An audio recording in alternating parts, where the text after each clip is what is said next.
tim kontra kami sangat tidak setuju dengan mosi perdebatan kita kali ini, bahwa yaitu Dewan ini mendukung kedatangan simularitas teknologi. Mengapa juri? Karena bagi kami simularitas bukanlah harapan, melainkan ancaman nyata bagi manusianya. Juri, mari kita pahami bersama maknanya. Menurut sumber kredibel seperti Wikipedia dan IPM, simularitas merupakan teknologi adalah titik di masa depan ketika kecerdasan buatan melampaui kecerdasan manusia, perkembangan secara mandiri dan membawa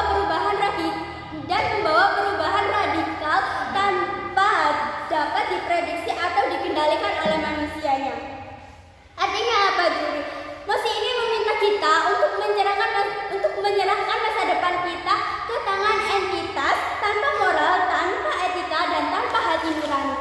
Dan juri, dalam dunia tim pro, mereka memandang bahwa ancaman esensial itu cuma fiksi ilmiah dan teknologi cuma sebagai alat, bukan ancaman. Itu sangatlah tidak benar, Dewan Juri. Karena apa, juri? Juri sejarah membuktikan bahwa setiap teknologi baru pasti memiliki efek yang tak terduga. Contohnya yaitu bom atom yang dulu kita anggap sebagai alat penelitian, nyatanya bisa menghancurkan dunia saat ini. Artinya ancaman fiksi bisa jadi kenyataan pahit kalau kita lengah, juri. Bayangkan, Dewan Juri, bukan hanya robot pintar yang kita kenal hari ini, tapi sebuah sistem yang mampu membuat keputusan sendiri, memperbaiki dirinya sendiri, bahkan mungkin menentukan nasib manusia. Sementara kita hanya memprediksi masa depan. Masuk pada argumen kami yang pertama, juri, ketergantungan yang membahayakan. Mungkin hari ini manusia tidak bisa menyangkal bahwa teknologi memang memudahkan hidup kita, seperti yang sudah marak saat ini, yaitu penggunaan kris yang hanya dengan memindai kode QR kita bisa membeli makanan, membayar ongkos ojek online, bahkan melakukan tarik tunai tanpa kartu ATM. Semua serba instan dan cepat, juri. Namun apa yang terjadi ketika sistem itu error, jaringannya rusak, dan ada server yang diretes? Baik masyarakat panik, transaksi pun lumpuh, juri. Bahkan ekonomi kecil pun bisa macet.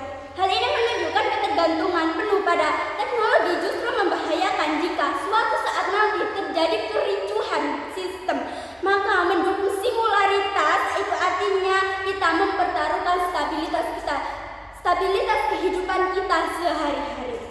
Masuk kepada argumen kami yang kedua, Dewan Juri, kehilangan kontrol dan privasi manusia.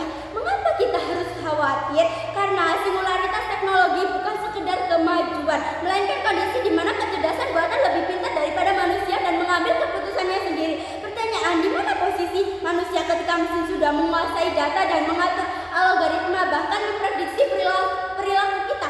Contoh kecilnya saja, Dewan Juri, ketika kita menggunakan aplikasi belanja online, algoritma kita tahu apa yang kita suka, bahkan tanpa kita sadar bahwa kita membutuhkannya. Itu baru hanya sebatas rekomendasi belanja online saja, dan manusia hanya belanja online saja. Bagaimana nanti ketika AI jauh lebih dominan, privasi kita hilang, Dewan Juri, dan manusia hanya jadi objek data. Masuk pada argumen kami yang ketiga, dampak sosial dan ekonomi yang nyata. Mari kita jujur, siapa yang paling berdampak ketika teknologi semakin canggih tanpa batas? Masyarakat kecil, Dewan Juri. Ketika mesin menghentikan tenaga kerja ribuan orang, kita bisa kehilangan pekerjaan. Dewan Juri yang terhormat, kita masuk pada agensi tim kontra.